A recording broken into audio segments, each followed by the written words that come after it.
వర్ణమాల నేర్చుకునే క్రమంలో విద్యార్థులు అక్షరాల మధ్య ఉన్నటువంటి వ్యత్యాసాలని, హ్రస్వాలకి దీర్ఘాలకు ఉన్నటువంటి భేదాలను గుర్తించడంలో ఇబ్బంది పడుతుంటారు. అలాగే రాసేటువంటి పద్ధతి ఒకటి ఉంటుంది. ఆ పద్ధతి ప్రకారం రాస్తే అక్షరాలు పొందిక, రాసేటువంటి అక్షరం అందంగా కనిపిస్తుంది. ఆ విధంగా ఈరోజు మనం చెప్పుకుందాం. ముందుగా అక్షరాన్ని గుండ్రంగా రాయడానికి ముందు పిల్లలకు సున్నాలు చుట్టి సున్నాల్ని రాసే విధంగా మనం నేర్పుతాము. ఆ తర్వాత అక్షరంలోకి వెళ్దాం. ఈ విధంగా చూడండి. ఆ ఆ ఈ ఈ ఊ ఊ రు రు ఏ ఏ ఐ ఓ ఓ ఔ అం అహా క ఖ ఘ ఘ ఞ చ చ జ జ ఞ ఞ ఞ ఞ కాక కాక గాఘ జ్ఞ చ చ జ జ జ్ఞ ట ఠ డ ఢ అణ అణ త థ థ థ ద ధ న ప ఫ బ భ మ య య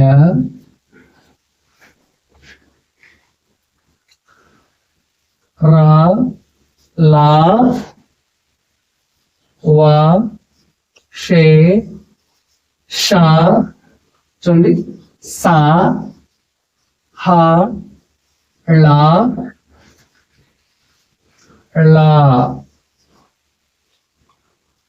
ర బండిరా అంటాము. ర ఇక్కడ రాసేటప్పుడు మనం ఈ విధంగా రాసే అక్షరాలు ఎప్పుడు కూడా ఎడం నుంచి కుడికి మనం రాసే విధంగా పిల్లలకు అలవాటు చేయాలి. ఇప్పుడు వర్ణమాల రాసాం కదా, ఈ వర్ణమాల చదివించే విధానం ఒక కొత్త విధానంగా మనం చెప్పుకుందాం. దాన్ని పిల్లలకు వర్ణమాల చదివించేటప్పుడు ఆ విధంగా చదివిస్తే వాళ్ళు ఖచ్చితంగా గుర్తు పెట్టుకుంటారు. ఇప్పుడు చూడండి, నేను చెప్తాను చూడండి. ఆ ఆ ఈ ఈ ఊ అలాగే ఊ ఊ రు రు ఏ ఏ ఐ ఓ ఓ ఔ అం ఆహా. ఈ విధంగా వర్ణమాలను అచ్చులు నేర్పేటప్పుడు ఈ విధంగా చుక్కలు నేర్పించడం కానీ, లేదా చప్పట్లు కొట్టించడం కానీ, చిటికలు వేయడం కానీ చేస్తే మనం చేసేటువంటి ఈ పనికి శబ్దానికి సంసర్గం చేసి పిల్లలు ఖచ్చితంగా గుర్తుంచుకుంటారు. అలా చిటికలతో గాని చప్పట్లతో గాని సరదాగా ఒక కృత్యంగా నేర్పించినప్పుడు పిల్లలకి గుర్తుంటాయి. అలా కాకుండా ఆ ఈ ఊ ఇలా చదివితే వాళ్ళకి బుర్రలో అవి ముద్రించబడవు. కాబట్టి ఒక అక్షరాన్ని చదివేటప్పుడు దానికి ఏదో ఒక పని కింద చూపించినప్పుడు దాన్ని వాళ్ళు మనసులో గుర్తుపెట్టుకుంటారు. అందుకు ఇలా చుక్కలు, ఈ విధంగా చుక్కలతో అచ్చులు నిర్మించారు.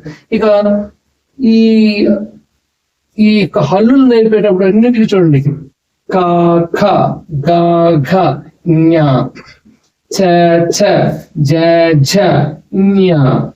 చూడండి, కా ఖ గా ఘ ఞ చ ఛ జ ఝ ఞ టా ఠ ఠా ఢ ణ థా థ ధా ధ ణ పా ఫ భా భ మ య రా లా వా షే షా సా హా ళ బండిరా అది బండిరా రా. ఈ విధంగా మనం ఒక ఆటలా నేర్పిస్తే ఖచ్చితంగా పిల్లలు గుర్తుపెట్టుకుంటారు.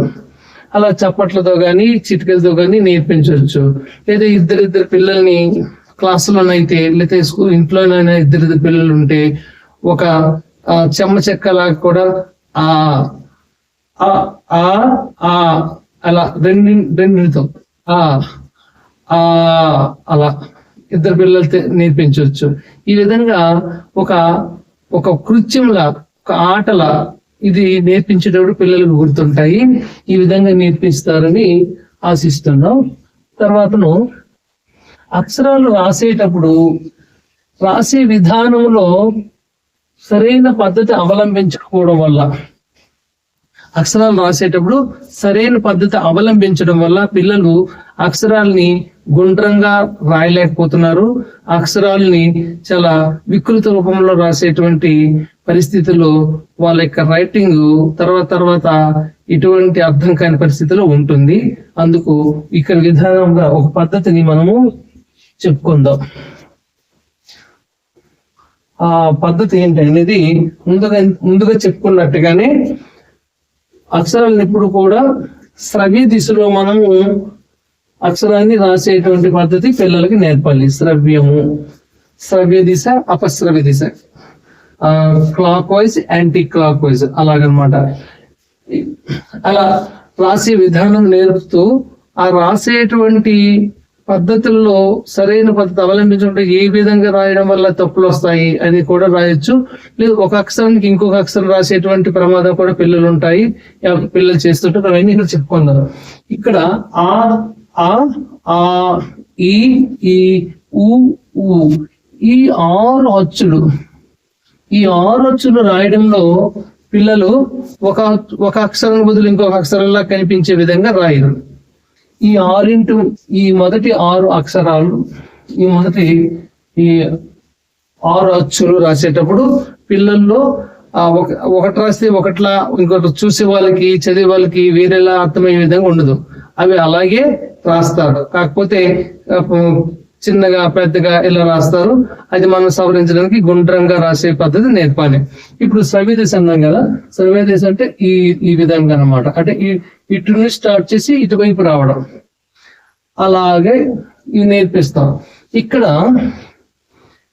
రూ రాసేటప్పుడు, ఈ రూ రాసేటప్పుడు వీళ్ళు ఎలా రాస్తున్నారంటే, చాలా మంది ఎక్కడెక్కడ తప్పులు జరుగుతాయో చెప్తారు. రూ ఇలా రాస్తారు,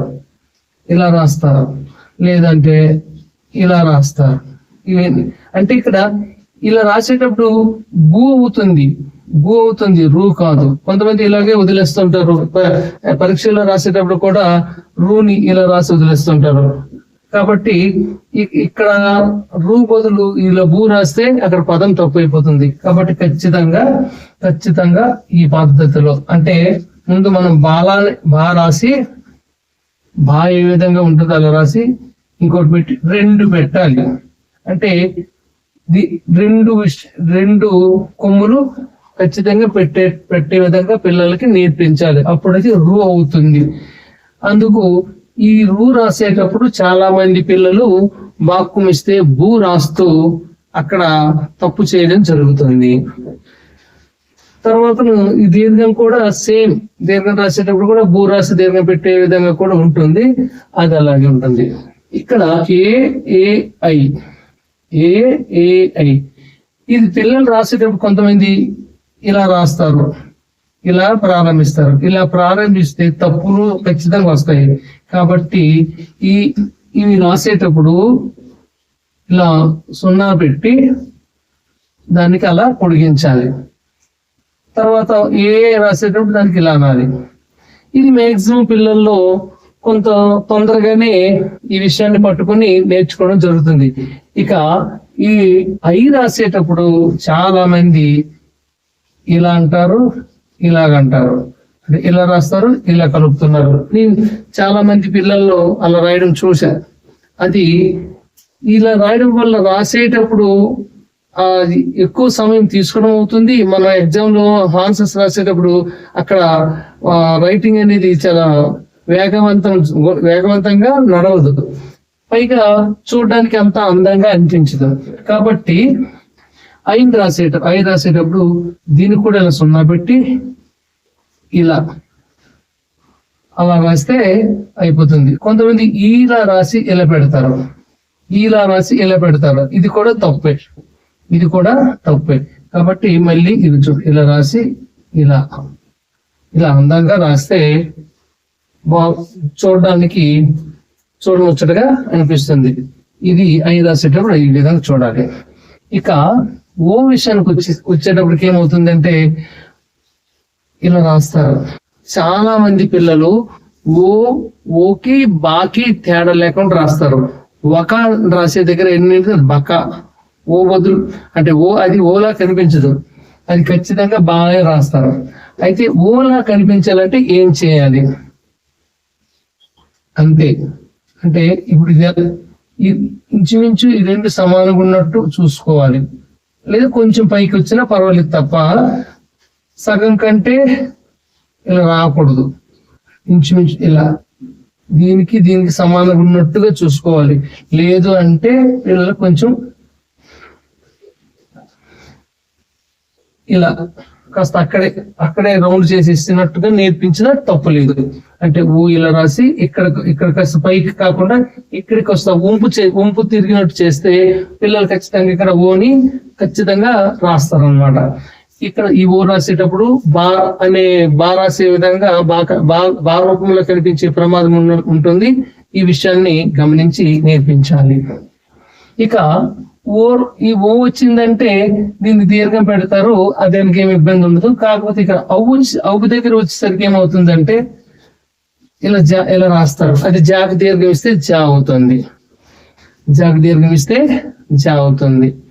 అలా రాస్తే పరిస్థితి ఉంది. అలా కాకుండా దాని ఓ రాసి దాని తల మీద ఈ గుర్తు పెట్టాలి. ఓ రాసి దాని తల మీద ఇలా గుర్తు పెడితే అది అవుతుంది. ఇక ఆహా విషయంలో పిల్లలు పెద్దగా ఇబ్బంది పడరు. నెక్స్ట్ కా ఖా ఘా ఘా ఇన్య విషయానికి వస్తే కా రాస్తారు. ఈ ఖా రాసేటప్పుడు కొంచెం ఈ రకరకాలుగా ఇబ్బందులు పడుతుంటారు, అందంగా రాయరు. కానీ కొంచెం జాగ్రత్తగా దాన్ని ఇలా నేర్పిస్తే బాగా ఉంటుందన్నమాట. ఇలా ఈ విధంగా అందంగా ఒకసారి నేర్పించినప్పుడు జాగ్రత్తగా చూస్తే ఒకసారి పిల్లవాడు దాన్ని అర్థం చేసుకుంటే ఖచ్చితంగా తరాస్తారు. ఇక్కడ ముఖ్యంగా గమనించవలసింది ఏంటంటే రైటింగ్ అనేది చేతికి సంబంధించిన విషయం కాదు, మనసుకు సంబంధించిన విషయం. చేతి రాత అనేది మనసుకు సంబంధించిన విషయం, చేతికి సంబంధించిన విషయం కాదు. మనసులో దాని యొక్క రూపాన్ని మనం ముద్రించుకున్నప్పుడు ఖచ్చితంగా అలా రాస్తారన్నమాట పిల్లలు.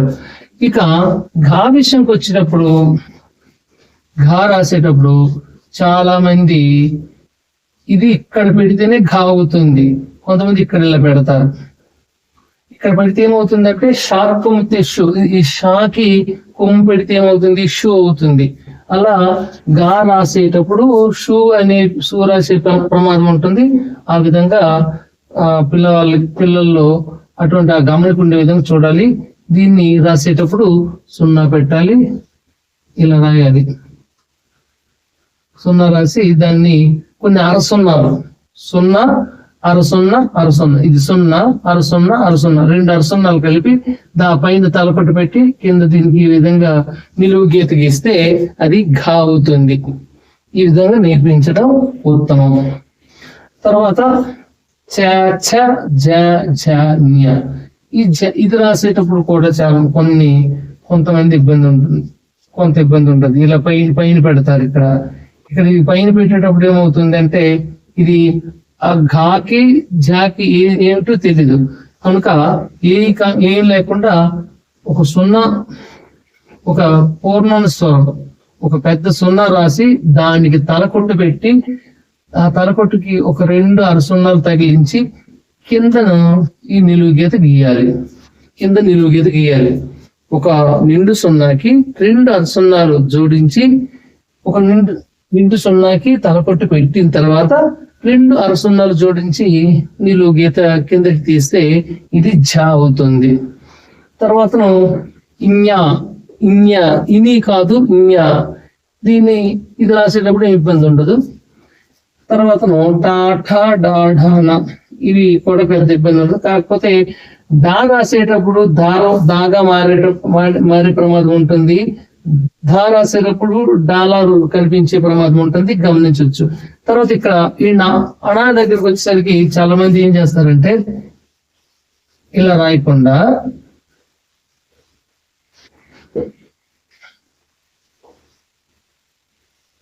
ఇలా రాస్తారు. ఇది తప్పు. ఇలా రాయకుండా సింపుల్ గా ఇలా ఇలా ఇలా అలా ఎంత నీట్ గా వచ్చేస్తుంది అనమాట. ఇలా ఇలా ఇక ఈ విధంగా ఇంచుమించు అన్ని ఈ భుజాలు సమానంగా ఉంటే అక్షరం అందంగా కనిపిస్తుంది. ఈ భుజాలు ఒకదానికొకటి ఎదురుగా సమానంగా ఉంటే అక్షరం అందంగా కనిపిస్తుంది. కాబట్టి ఇది రాసేటప్పుడు కూడా కొంచెం పిల్లలకి గమనిక ఉండే విధంగా చూసుకోవాలి. ఇక తా రాసేటప్పుడు చాలా మంది తా విషయానికి వస్తే తా విషయానికి వచ్చినప్పుడు ఇలా అంటారు, ఇలా పెడతారు, ఇలా అంటారు, ఇలా పెడతారు, ఇలా రకరకాలుగా పెడుతూ ఉంటారు. కొంతమంది ఇలా అంటుంటారు. ఇన్ని విధాలుగా రాయడం అనేది అది రూపానికి విరుద్ధంగా ఉంటుంది, సహజ రూపానికి. ఈ తకారం రాసేటప్పుడు ఏవైతే సున్నాలు ఉన్నాయో ఈ 2 ఎదురుగా ఉండాలి. ఆ 2 ఎదురుగా ఉండి ఆ రెండింటికి మధ్య తలకొట్టు రాస్తే ఆ తకారం అనేది తా అనేది అందంగా కనిపిస్తుంది. ఈ విధంగా నేర్పించాలి పిల్లలకి. ఈ విధంగా రాస్తే ఇది అందంగా ఉంటుంది. అయితే ఈ తా రాసేటప్పుడు వేరే అక్షరాలుగా కనిపించేటువంటి ప్రమాదం అయితే లేదు. ఇక్కడ మనకి ఏమి ఇబ్బంది ఉండదు అనమాట. నెక్స్ట్ పా ఫ బా భా మా, ఇది కూడా ఇది బా అయితే బాగానే రాస్తారు. మా ఈ రెండుకి ఇబ్బంది ఉండదు. కాకపోతే ఓ రాసేటప్పుడే భా రూపంలో రాస్తుంటుంటారు. అయితే మనం ముందు చెప్పుకున్నట్టుగా జాగ్రత్త పడాలి. ఇక ఈ యా ఈ రెండింటిని చూసుకుంటే ఈ రెండింటి విషయంలో మనం చాలా జాగ్రత్త వహించాలి, చాలా జాగ్రత్తగా రాయాలి. మా రాసేటప్పుడు చాలా మంది మా చిన్న సున్నా, యా పెద్ద సున్నా అని చెప్తారు. అది తప్పు. చిన్న సున్నా పెద్ద సున్నా అనేవి యకారానికి మకారానికి సరైన ప్రామాణికత కలిగినటువంటి లక్షణాలు కావు. దాని యొక్క లక్షణాలు ఏంటంటే ఇప్పుడు చెప్తాను, జాగ్రత్తగా వినండి. సున్నా రాసిన తర్వాత తలకొట్టు, సున్నాకి పైన తలకొట్టు పెట్టి దానికి ఇలా పెడితే ఇది మా అవుతుంది. అంటే ఈ సున్నా రాసి దాని తలకొట్టు సున్నాకి పై భాగం పైకి పెంచిన తర్వాత తలకొట్టు పెట్టాలి, అప్పుడు మా అవుతుంది. ఇక యా రాసేటప్పుడు ఏంటంటే యా రాసేటప్పుడు సున్నాకి సమానంగానే తలకొట్టు ఉంటుంది. సున్నాకి పైన తలకొట్టు ఉంటుంది, సున్నాకి సమానంగానే యకారానికి తలకొట్టు ఉంటుంది. ఇది ఈ రెండింటికి ఉన్నటువంటి వ్యత్యాసము. చూడండి, తలకొట్టు సున్నా పైన ఉంటుంది మా, తలకొట్టు సున్నాకి పైన ఉంటే అది మా, తలకొట్టు సున్నాకి సమానంగా ఉంటే సమాన ఎత్తులో ఉంటే అది యా. మాకి తలకొట్టు సున్నాకి పైన ఉంటుంది, యాకి తలకొట్టు సున్నాకి సమానమైన ఎత్తులో ఉంటుంది. ఇవి మాకి యాకి ఉన్నటువంటి వ్యత్యాసాలు. అలాగే రకారము లకారము ఈ ఒకారం రాస్తారు. ఇక్కడ శేష సహ ఇవి ఉచ్చరించే పద్ధతుల్లో పిల్లలు ఇబ్బంది పడతారు. మళ్ళీ ముందు ఒక వీడియోలో చెప్పాను, మళ్ళీ గుర్తు చేస్తున్నాను. ఇది తాళవ్య శకారం అంటే దవడల అంచుల్లో పుడుతుంది. తాళవ్య శకారం. ఇది మూర్ధన్యం ష అంటే మూర్ధన్య శకారం. ఇది దంత్య శకారం. దంతాల సహాయంతో ఉచ్చరింపబడుతుంది. ఈ విధంగా అక్షరాల్ని మన పిల్లలకు నేర్పించేటప్పుడు చిటికల ద్వారా గాని చప్పట్ల ద్వారా గాని ఆ చేతి వేళ్ళని దానికి తట్టేటప్పుడు ఆ ఈ ఊ